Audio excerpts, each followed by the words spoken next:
Hello, everyone, and welcome to the Impact Play, impacting more than just gaming. We are your weekly source for the latest news, updates, discussions, and debates that branches out to beyond than just gaming. We're not only blurring the lines between gaming, tech, entertainment, sports, and even music. We are amplifying voices from those perspective fields and having those stories told here on the Impact Play. Join us as we record the show live over at twitch.tv the Impact Play, and by clicking on that notification bell so you will be notified when we do go live, or later on YouTube, or even on your favorite podcast platform. Simply search for the Impact Play. However you consume your content, wherever you consume it, we are there. Join us on Patreon, receive recruits and above, get the show ad-free. Go to Recruits and Above, have exclusive access to not only the post show, but they get you even call in to be a part of the large experience, plus early access to our VODs, and so much more. Learn more and become a Patreon supporter today at patreon.com/the Impact Play. And speaking of ads, this episode of the Impact Play is sponsored by Anchor.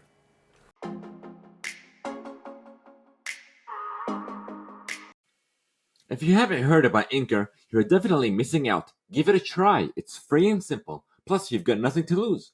You don't need the best equipment out there. All you need is your phone and something to talk about. There's even creation tools that allow you to not only record, but also edit your podcast, all within the app. Whatever your passion is, Anchor is the surefire way to not only start your podcast, but also distribute it across a multitude of platforms, including Spotify, Google and Apple Podcasts, and so much more. Download the free Anchor app or simply go to anchor.fm to get started.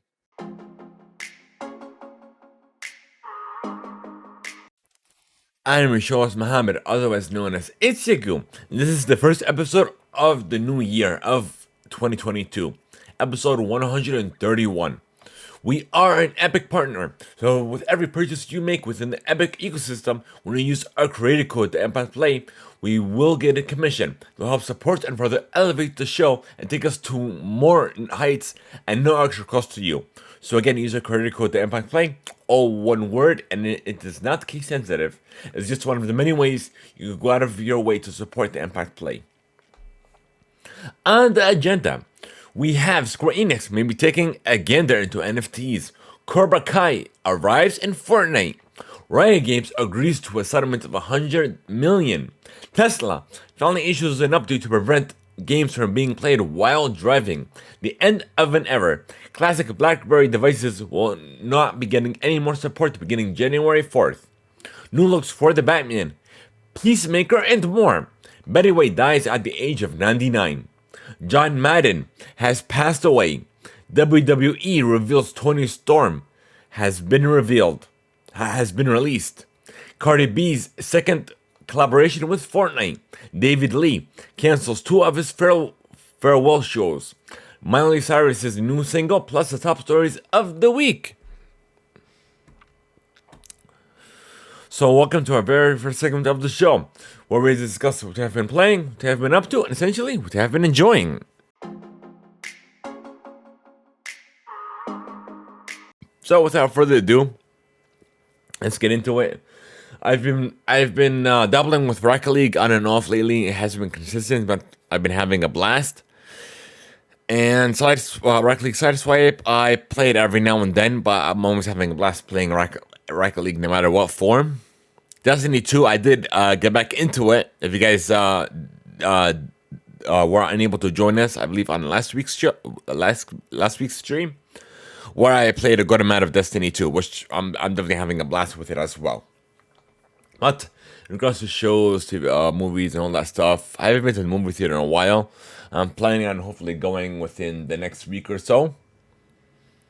And shows, Netflix, I'm still watching The Witcher Season 2. Over on the Disney Plus side, the first episode of Boba Fett is out now. I've definitely gone ahead and watched that. It looks like it's going to be a blast as well as the season progresses. Let's see, what else do we have? Hawkeye, I've caught up with it. It's a fun time as well, especially with the Christmas special that they had with the final season. But definitely give that a view if you haven't already. But nonetheless, yeah, that's all I have for you. That's all I've been playing. That's all I've been up to with COVID. I've been keeping safe, but I'm planning on getting retested hopefully by tomorrow, and I'll keep you guys posted with that as well. Definitely keep safe, keep your family safe, and just be safe when you're out in the world in this pandemic. So that's gonna be it. Now we're gonna hop into the news, folks, and we're gonna start with your gaming play. Once I find it.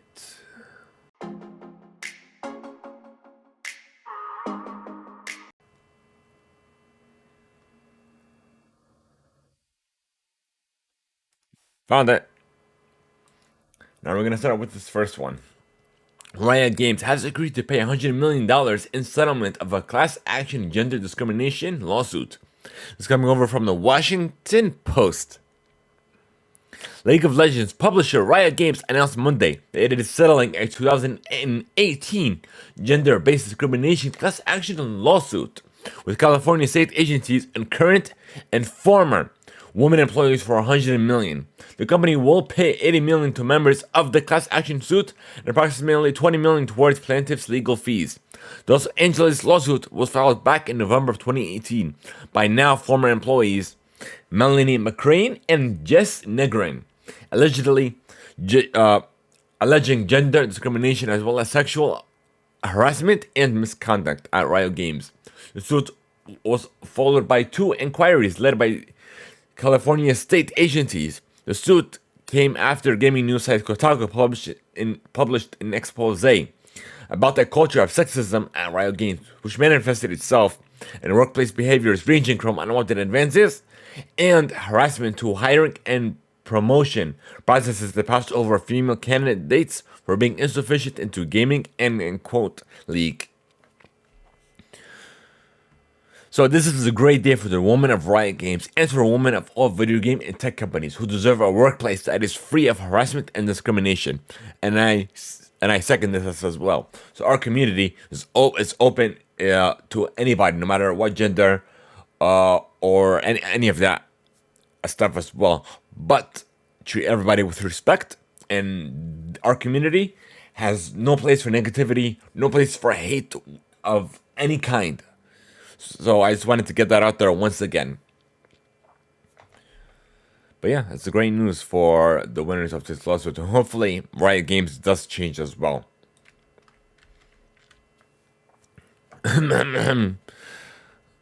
Other companies should follow suit. Activision Blizzard. But nonetheless, let's keep going. Alan Wake Studio Remedy is staying very busy. In addition to Alan Wake 2, the studio has now announced a big deal with Tencent for its upcoming free-to-play shooter Vanguard. This is coming over from GameSpot. Remedy and Tencent have announced a deal covering global development, license, and distribution of the new IP. Little is known about Vanguard, but Remedy says it's co-op PvE shooter that makes the most of Remedy's narrative expertise and action gameplay to create an immersive multiplayer experience. So the game is being developed with the Unreal Engine for PC and console platforms. Remedy will develop and publish the game worldwide, exclusively select Asian markets where Tencent will relocate and publish the game, Remedy said in its announcement. Vanguard is in the proof of concept of development. Remedy said the budget for the game through the end of the first year will be in the range of a typical Remedy AAA game budget. So development will be co-founded by Remedy and Tencent will cover the cost of localizing Vanguard for Asian markets. So this looks like it's going to be like an open world type experience, but I'm hyped for it nonetheless. Especially Alan Wake 2 when it comes out. But yeah, moving on. Fortnite. Cobra Kai is in Fortnite. Just in time for the launch of Season 4 of Cobra Kai. Battle with fighting colors starting now in Fortnite. The Cobra Kai set, based on Netflix's hit TV series connected to the classic The Karate Kid films, is available now in the item shop with 10 outfits the crane kick emote, and more. And next, we have Boba Fett and Fortnite as well.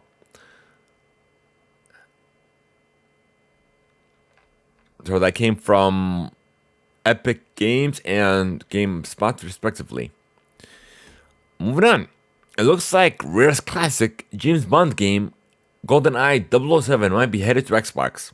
True achievements for the game have appeared online, as spotted previously by Warrior64 and posted on True Achievements. Achievements picture and a GoldenEye 007 thumbnail also appeared online, adding to the speculation that the 1997 Nintendo 64 game might be headed to Xbox in the future. There are a total of 55 achievements worth of 1,000 gamer score, according to the league. Based on a text of the achievements, it looks like it might be campaign and multiplayer. 2022 marks the 60th anniversary of the James Bond series. So it looks like we might get a remake of some sort to celebrate the anniversary. We'll see. We'll see what this entails. Maybe it's just like a test leak or something like that, but we'll see. Square Enix president Yusuke Matsuda has published a new letter to celebrate the new year and let fans and investors know what to expect from the company moving forward. Matsuda touched on subjects like the metaverse, NFTs, blockchains, and more. Starting with the metaverse, Matsuda said Facebook's decision to change its name to Meta demonstrates that the metaverse as a concept is not a mere buzzword, but here to stay. Matsuda said the metaverse will become more of a commercial product in 2022 and might end up having some applicability to Square Enix in the future. The metaverse will likely see a meaningful transition into a business phase in 2022 with a wide range of services appearing on the scene. As the abstract concept begins to take concrete shape in the form of product and service offerings, I'm hoping that it will bring about changes that have a more substantial impact on our business as well. As for NFTs, Matsuda said that this could become another significant business opportunity. Like others, Matsuda observed speculative overtones in some parts of the NFT landscape. But overall, the executives believe NFTs will become immensely popular over time.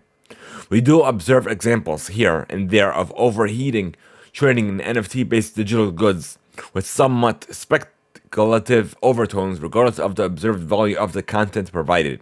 Matsuda said this is obviously not an ideal situation, but I expect to see an eventual right-sizing in digital goods as they become more commonplace in the general public, with the value of each available content corrected to their true estimated worth, and I look for them to become as familiar offerings in physical goods. And then here is a quote about blockchain games as well. Blockchain games which have emerged from their infancy and are this very moment entering a growth phase and are built upon the premise of a token company and therefore hold the potential to enable self-sustainable game growth.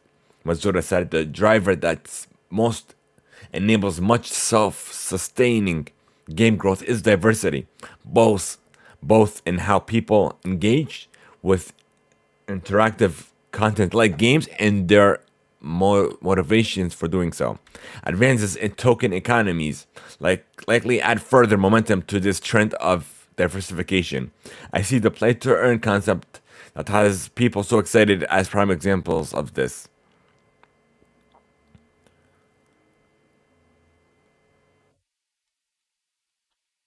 So it looks like we're taking note, like millions of others taking note of the modern space that we are in now.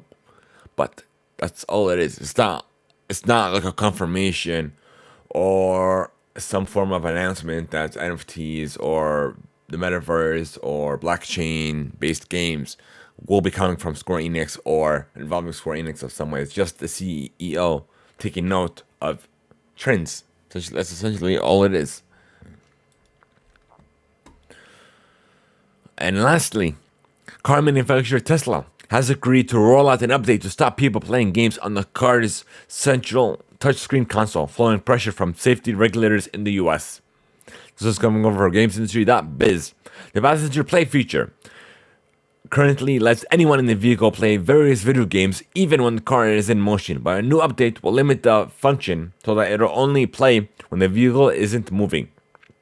Earlier this week, the National Traffic Safety Administration opened an investigation into the software, following a complaint about the feature and how it might distract drivers, thus increasing the risk of an accident.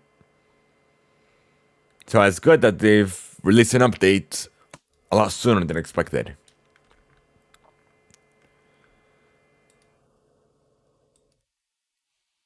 Okay, we're done with gaming. Now we're going to move on to tech.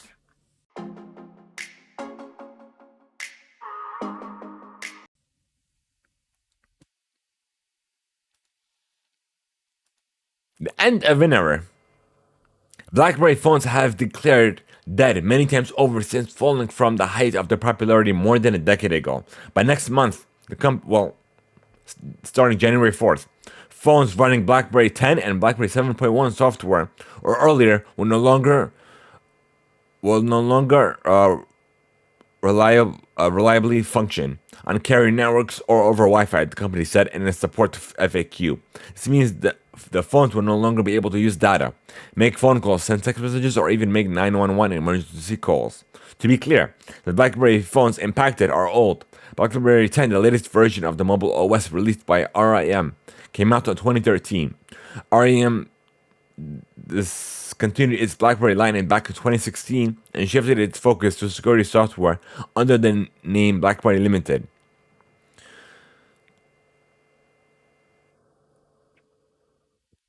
But that's literally it. So we're gonna go into this FAQ page to give you guys a glimpse of what's gonna no longer be supported. Yeah, it's not telling me an example, it's just telling me for BlackBerry 7.1 OS earlier and BlackBerry 10 devices. That's it. So BlackBerry 10 devices and like anything before then, essentially. But yeah, end of an era. Moving on. Apple may be nearing launch of its long-awaited mixed reality headset, as the company has reportedly hired Meta's head of communications for its consumer mixed reality products. Bloomberg's Mark Gurman reports in his weekly Power On newsletter that Apple has hired Andrea Sherbert, communications director at Meta's consumer hardware division for mixed reality, including Portal, AR, and VR devices. Sherbert has yet to comment on the report or change her employment status on LinkedIn. We've reached out and we'll update this piece when and if we receive a reply. Sherbert joined Meta back in March of 2016 for the launch of the company's first consumer VR headset, Oculus Rift. Over the years, Sherbert has overseen public relations for the company spanning VR devices, including the Oculus Rift S, Oculus Go, Quest, and Quest 2. She's also handled communications for all of Meta's biggest mixed reality events, including CES, Connect, F8, Sundice, and GDC. And this one came over from roadtovr.com.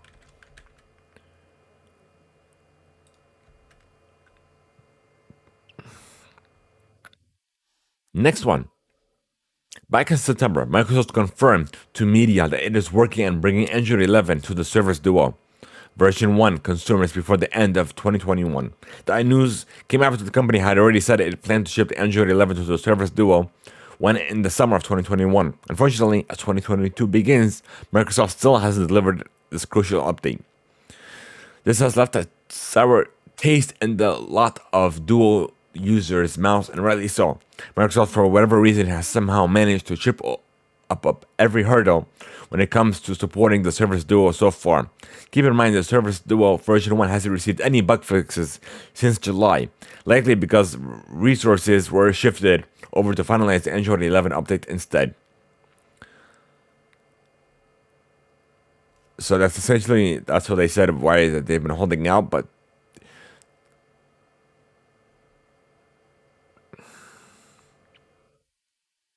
this was a nice article coming from Windows Central, though. Next one. Organizers of the Consumer Electronics Show have announced that it will conclude its conferences a day early due to the surge of COVID 19 cases. Originally slated to conclude on January 8th, the event will now run from January 5th through the 7th. But it's definitely great that they've done this. Hopefully, they will take more safety issues as well during the event itself.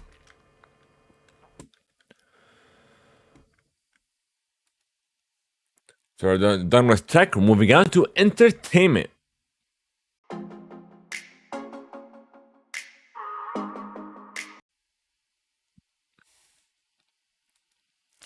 Betty White has died, most notably for her roles in The Golden Girls and Mary Tyler Moore Show.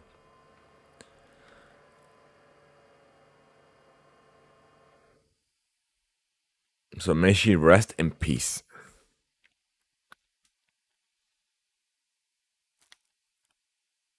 Ahead of season 3 of The Umbrella Academy, Netflix teased a first look at the memoirs of Sparrow Academy, a version of the titular superhero siblings academy that exists in a different timeline, with a series of individual character posters shared on social media on Saturday. The second season concluded with the Hargreaves returning to present day after stopping a near astronomical nuclear war in the 60s Dallas, Texas. Once back in an Umbrella Academy, however, the siblings discovered that it is no longer the Umbrella Academy, but rather the Sparrow Academy.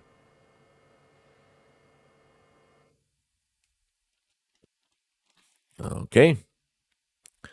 Squid Game creator Huang Gan Yuck.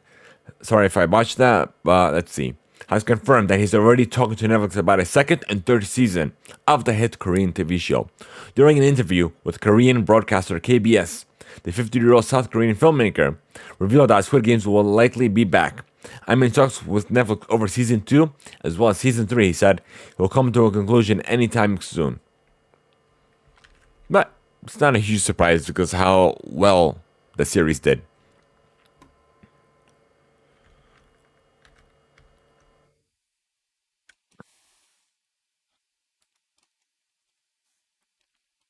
Let's see. A teaser trailer has dropped for the new original anime series, Korea's Recall, which will be the directorial debut for Shingo Adachi, who is best known for his work as a character designer for several titles, including the SAO online franchise or the Sword Art Online. We have a new trailer for the Batman, quote unquote, the Bat and the Cat, for the Peacemaker, and lastly, Spider-Man No Way Home continues to box office domination, crossing over the $600 million in North America alone.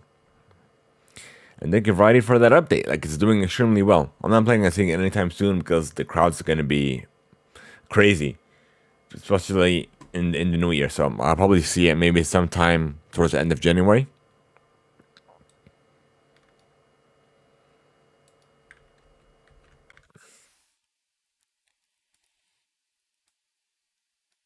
All right. Now we're done with entertainment. We're going to move on to sports.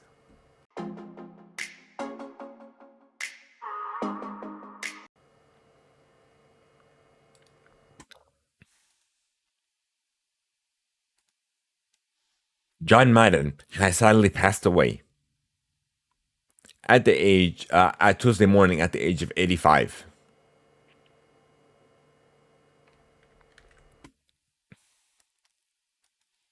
Thank you, NFL, for that update. The WWE released Tony Storm days after the SmackDown title match. The timing of the news is surprising, given that Storm just wrestled Charlotte Flair for the SmackDown Women's title on the Christmas Eve show. The previous week, she pinned Flair in a women's tag team match. a signifier that were building toward major storylines for her. But yeah.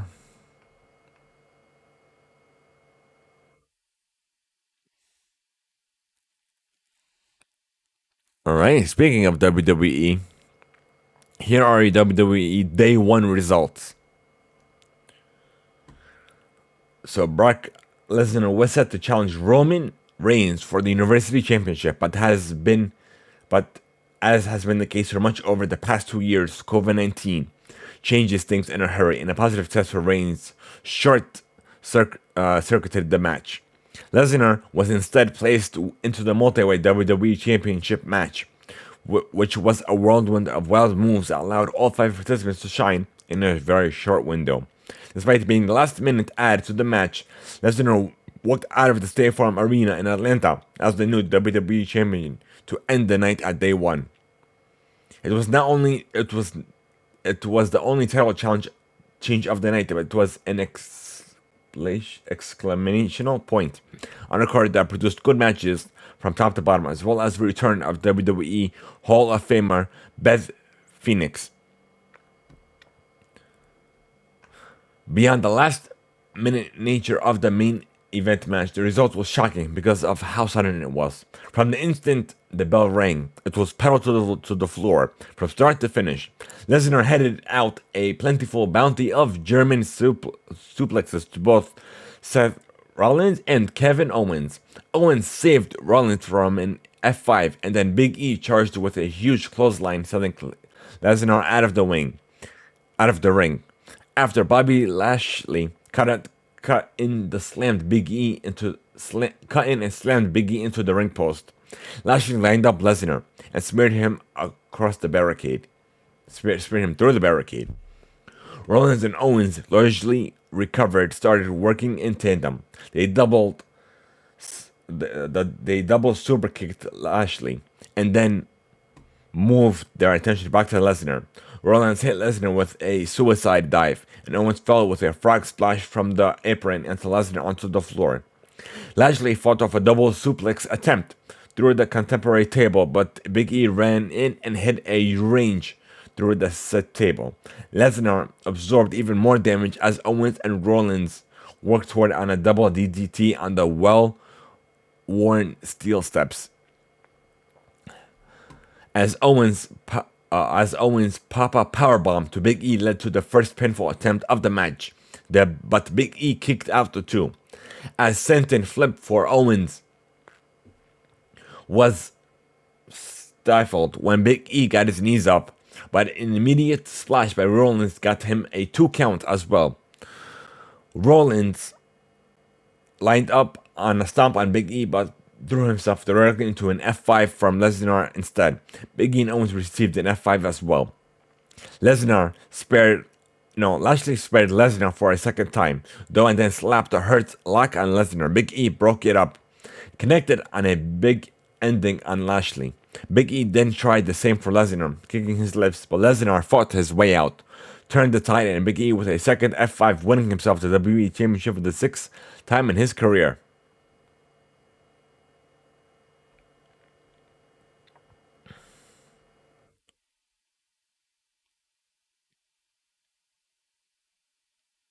And Morgan stood toe-to-toe with Lynch from start to finish and had the biggest highlight of the match with the mesmerizing spinning sunset flip powerbomb that picked Lynch off the middle turnbuckle.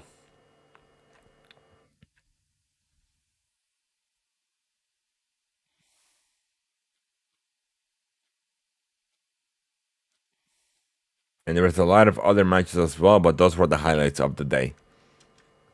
Thank you, ESPN, for that. All right.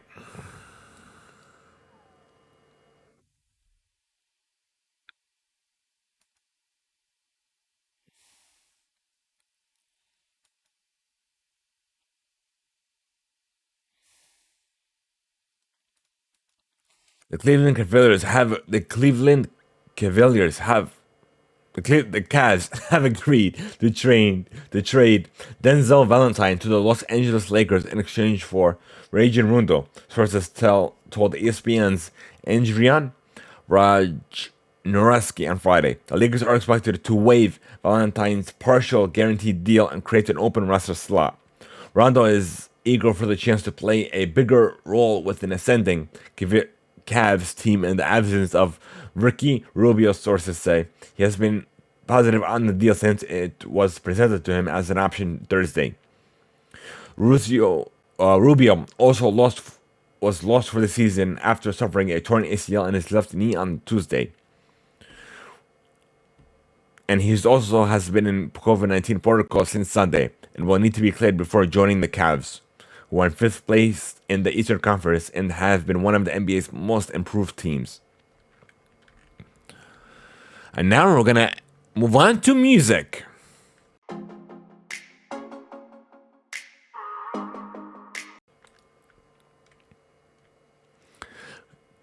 Cardi B's and Reebok's second collaboration,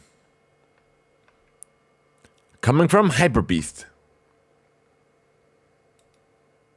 So for all you audio listeners, you were definitely missing out if you're coming back to see the VOD later on YouTube if you're unable to join us live now on Twitch.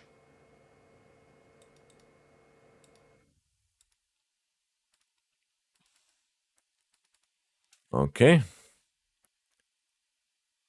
And the second collaboration is titled Let Me Be in My World the Nightmare. This new collaboration was inspired by New York City at night and features an array of metallic sneakers in addition to apparel. So let's look into these slideshows.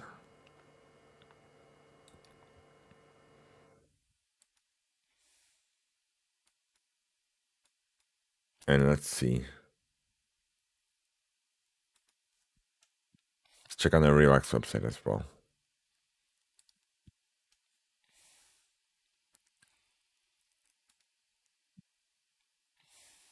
Oh, there's her apparel as well.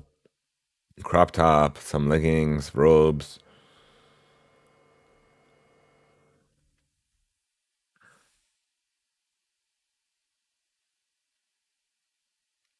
Yeah, guys, I'm interested. I'm sure to check out Reebok's website.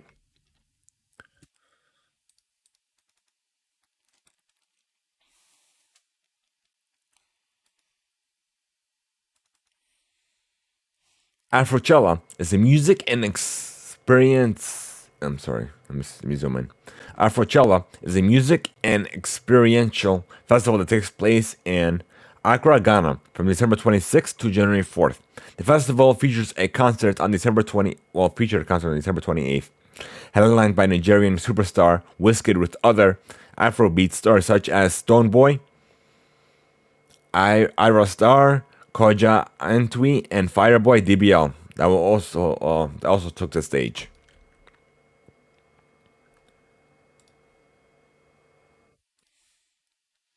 Miley Cyrus debuted her new single "You" during her New Year's Eve party live performance in Miami. This is coming from People.com.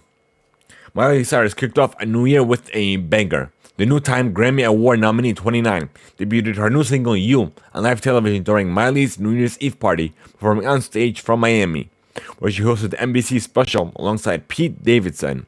She finished her set with the new track, a slow piano-driven ballad that shows off the artist's soulful vocals along with an infectious chorus.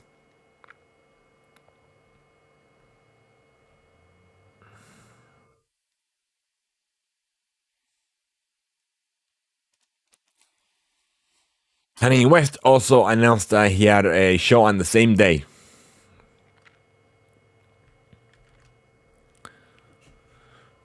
The newly released extended trailer for Janet Jackson's highly anticipated documentary, Janet, is here, and it swiftly reminds viewers that the iconic musician is quote unquote in control. The documentary, which was announced earlier last year, which has been 5 years in the making, provides a closer look, a more intimate look at the singer's life, career, and everything in between.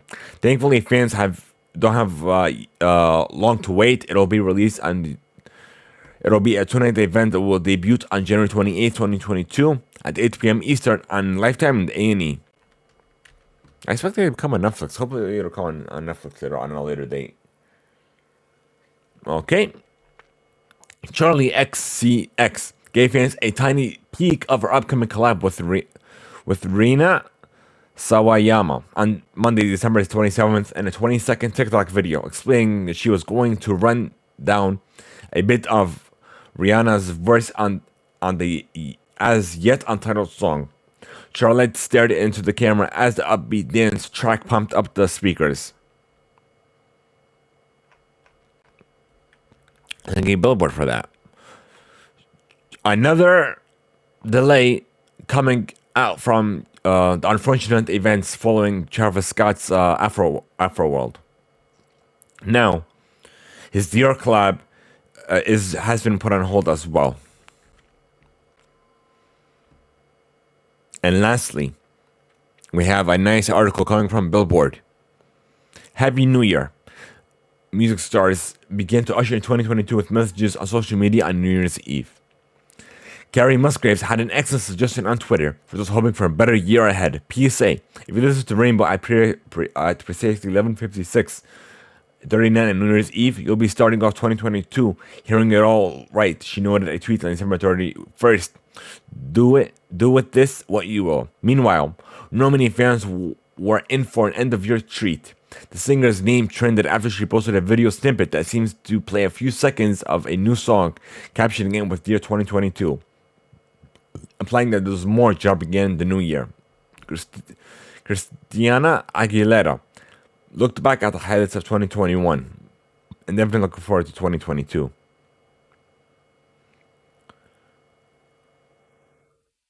So a couple of heartfelt messages from Hazley, Shakira, Elton John, Casey we already talked about. And that's about it. Okay, let me just check Twitter to see if we have any last minute discussion, if you have any last minute news, breaking news, or anything of that sort. Just bear with me for a few. It looks like that's it, but let me check my list over on Twitter as well.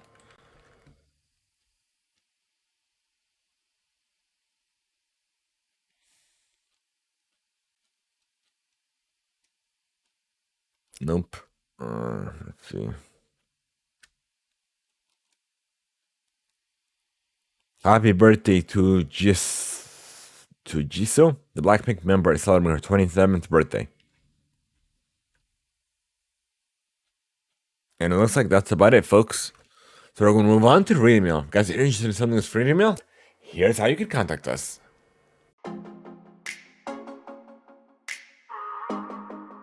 We want to know your feedback, your thoughts, even questions you may have for us. Send us free mail on our Discord server, leaving a voice note over at anchor.fm/TheImpactPlay and by sending us an email to readingmail@theimpactplay.com.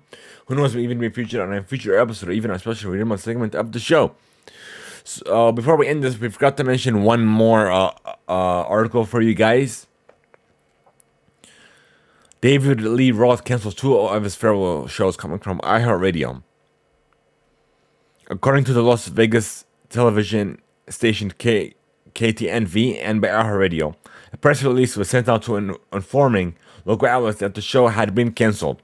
Roth's venue, the House of Blues, also sent out a tweet regarding the cancellation. Of course, regarding COVID, so the shows that were scheduled for the 31st and the 1st have been canceled. And now, thank you guys so much for making the Impact Play a part of your day. If you guys wish to join a community server over on Discord, be sure to enter exclamation Discord in chat now. You guys, we're trying to unlock subs over on Twitch and we need your help. Share the channel with your friends, your family, anyone who believe will benefit from the show. Thank you guys so much. Leave us a review, and we're just running in front of the platform. Thank you guys so much for all your golden quotes and above. I'll see you all on Patreon for the post show. For everyone else, have a great one and have a happy new year, folks.